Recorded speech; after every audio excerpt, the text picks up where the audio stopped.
दोस्तों, स्वागत है आपका हमारे चैनल हॉलीवुड मूवीज कैफे पर। आज हम बात करेंगे कोरियन मूवी के बारे में। इस मूवी में एक नौकर को अपने मालिक की प्रेमिका से प्यार हो जाता है। लड़की भी नौकर को पसंद करती थी। लड़की की माँ ऐसा होने नहीं देना चाहती थी, पर प्यार को कौन रोक सकता है। फिर एक रात नौकर चुपके से लड़की से मिलने चला जाता है और दोनों घपा घप करते हैं। फिर वही नौकर लड़की के कहने पर उसे अपने मालिक के पास लेकर जाता है, जहां लड़की और उसका मालिक दोनों इंटीमेट होते हैं, जिसके बाद मूवी में एक ट्रायंगल बन जाता है। फिर आगे क्या होता है ये देखेंगे हम आज की इस वीडियो में। दोस्तों, इस मूवी का नाम हम आपको आगे वीडियो में बताएंगे। उससे पहले ऐसी ही और वीडियोस देखने के लिए जल्दी से चैनल को सब्सक्राइब कर लीजिए। तो चलिए शुरू करते हैं। मूवी स्टार्ट होती है और हम एक आदमी को देखते हैं जो कि एक लेखक है और वो बांग जा नाम के एक आदमी से मिलने आया है, जो कि एक बहुत बड़ा बिजनेसमैन है और वो लेखक उस पर एक किताब लिखना चाहता है। कुछ देर बाद बांग भी वहाँ आ जाता है। वो लेखक से कहता है कि मेरी कहानी में ऐसा क्या खास है जो तुम उस पर किताब लिखना चाहते हो। इस पर लेखक उसे कहता है कि आप इतने प्रभावशाली बिजनेसमैन हैं, तो आपकी कहानी भी दिलचस्प ही होगी। इसके बाद बांग उसे बताता है कि मैं पहले एक बिजनेसमैन नहीं था, बल्कि मैं एक रईस आदमी के घर पर नौकरी किया करता था, जहां मेरे साथ एक और बुजुर्ग आदमी रहता था। उसका नाम एल्डर मा था। माँ एक ठरकी मिजाज का व्यक्ति था। बांग अपना काम पूरी लगन और ईमानदारी से करता था।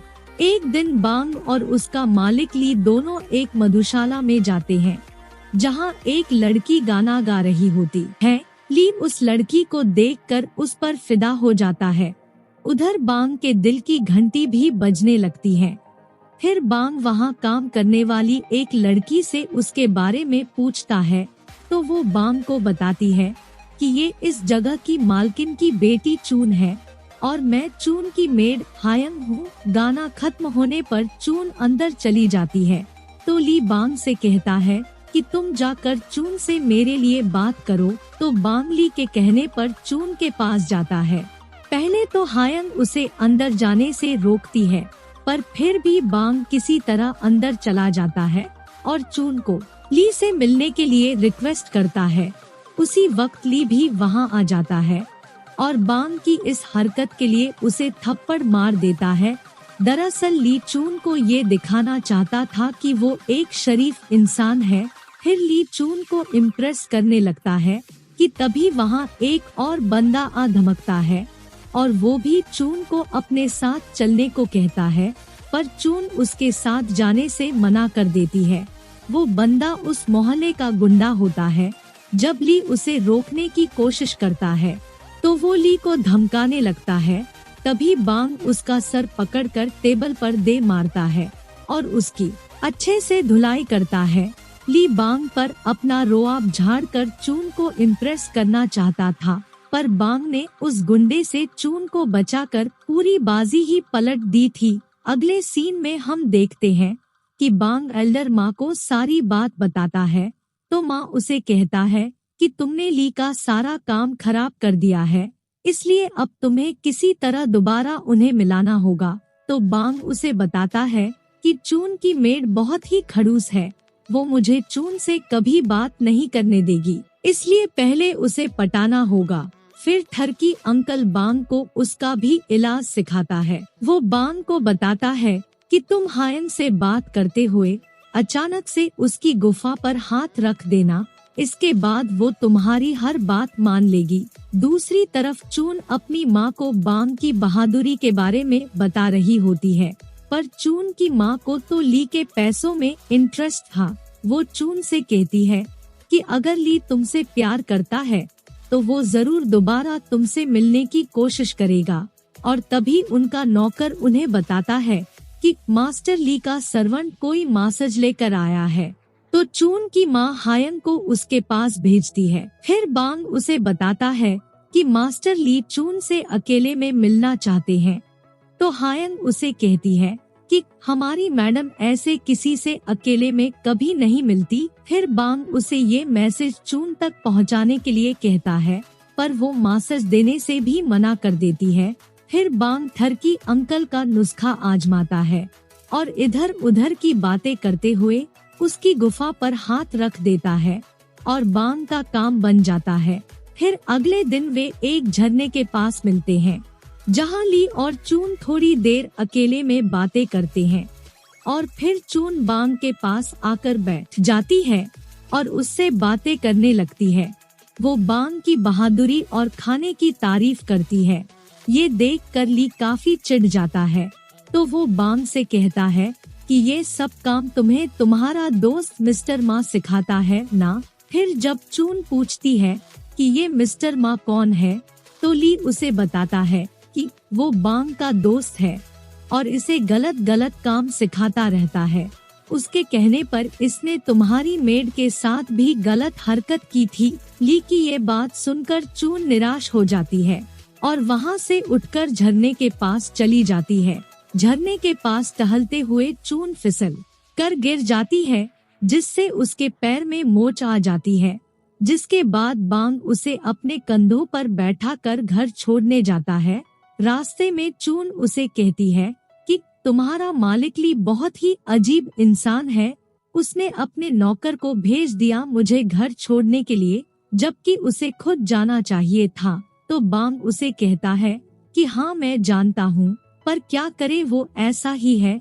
इसके बाद बैंग घर आता है और मिस्टर मा से कहता है कि मैं चून को बहुत ज्यादा पसंद करता हूँ और उसे पटाना चाहता हूँ, आप इसमें मेरी मदद करो। फिर थर्की अंकल उसे गुरु मंत्र सिखाता है।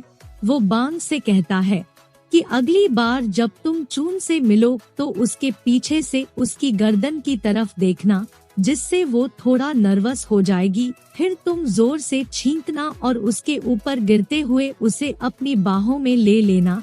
इसके बाद एक दिन जब बांग और चून दोनों साथ होते हैं, तो बांग वैसा ही करता है जैसे कि मिस्टर मा ने उसे बताया था और अगले ही पल दोनों एक दूसरे की बाहों में होते हैं और सीन यहीं पर कट हो जाता है। इसके बाद बांग खुशी से झूमते हुए वापस घर आता है। घर आने पर मिस्टर मा बांग को बताता है कि आज मुझे ली के कमरे से एक लेटर मिला था जो चून ने ली के लिए भेजा था। लेटर खुला था तो मैंने उसे पढ़ लिया। उसमें चून ने काफी इंटीमेशन वाली बातें लिख रखी थी। ये सब सुनकर बांग कहता है कि वो ऐसा कैसे कर सकती है। तो मिस्टर मा उसे कहता है कि मुझे भी ऐसा ही लगता है, शायद वो लेटर चून की माँ ने उसके नाम से भेजा है। दूसरी तरफ चून की माँ चून को सिखा रही होती है कि उसे कैसे ली को खुश करना है। इसके बाद वो चून को बांग से दूरी बनाकर रहने को भी कहती है। उधर मिस्टर मा बांग से कहता है कि तुम्हें चून को पाने के लिए ली से पहले उसके साथ घपाघप करना होगा। और फिर रात को थर्की अंकल बांग को चुपके से दीवार फांद कर चून के कमरे में पहुंचा देता है। बांग को कमरे में देखकर चून चिल्लाने लगती है, पर बांग उसे किसी तरह चुप करवा देता है और कहता है कि अगर तुम चिल्लाई तो वो लोग मुझे जान से मार देंगे। बांग भी बहुत ज्यादा डरा हुआ होता है। तो चून उससे पूछती है कि क्या आज भी तुम्हें मिस्टर मा ने कुछ सिखाकर यहाँ भेजा है। तो बांग कहता है कि सिखाया तो बहुत कुछ था, पर मैं सब भूल गया। फिर चून उसे कहती है कि मुझे भी तो कुछ बताओ कि ऐसा वो तुम्हें क्या सिखाता है। तो बांग उसे किस कर देता है और मिस्टर मा के तरीके बताते बताते उसके साथ घपाघप करने लगता है। पहले तो चून उसे रोक देती है, पर फिर बांग के रिक्वेस्ट करने पर वो मान जाती है और देखते ही देखते दोनों एक हो जाते हैं।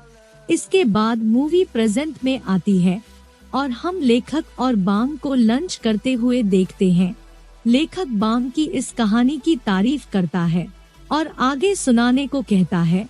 तो बांग उसे बताता है कि उस रात सब कुछ करने के बाद चून ने मुझसे कहा कि वो मास्टर ली से ही शादी करना चाहती है। और फिर चून ने मुझसे एक कॉन्ट्रैक्ट पर साइन करवाया।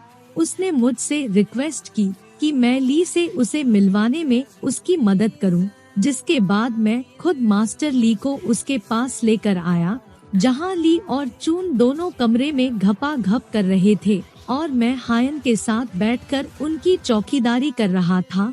दोस्तों, इस फिल्म का नाम है द सर्वेंट और ये मूवी 2010 में रिलीज हुई थी।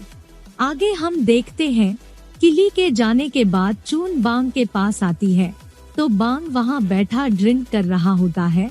जब चून उसे पीने से मना करती है तो बांग उसे कहता है कि तुम्हें मुझसे क्या मतलब, तुम जाओ अपने मास्टर ली के पास। तो चून उसे बताती है कि ये सब करने के लिए मुझे मेरी माँ ने मजबूर किया था, और ये बताते हुए चून रोने लगती है। बांग उसकी आंखों में आंसू नहीं देख सकता था तो वो उसे चुप करवाने लगता है, जिसके बाद दोनों फोर्सफुली इंटीमेट होते हैं। मूवी में आगे हम देखते हैं कि मिस्टर मा बांग से कहता है कि तुम चून की माँ से बचकर रहना, क्योंकि वो बहुत ही शातिर औरत है। इसके बाद मिस्टर मा बताता है कि किसी वक्त चून की माँ और उसकी बहन दोनों मेरी सहेली हुआ करती थी। फिर जब ये बात चून की माँ को पता चली तो उसने अपनी ही सगी बहन को अंधा कर दिया। बांग मिस्टर मा की बात सुनकर सोच हो जाता है। इसके बाद जब बांग ली के पास जाता है तो वो देखता है कि ली कहीं जाने की तैयारी कर रहा है। पूछने पर ली उसे बताता है कि वो आगे की पढ़ाई के लिए दूसरे शहर में जा रहा है। फिर ली बांग से कहता है कि मैंने चून से शादी का एक कॉन्ट्रैक्ट किया था, तुम किसी तरह वो मुझे ला कर दे दो। बांग वो कॉन्ट्रैक्ट लेने चला जाता है। जब वो कॉन्ट्रैक्ट निकालने लगता है तो वहाँ चून आ जाती है।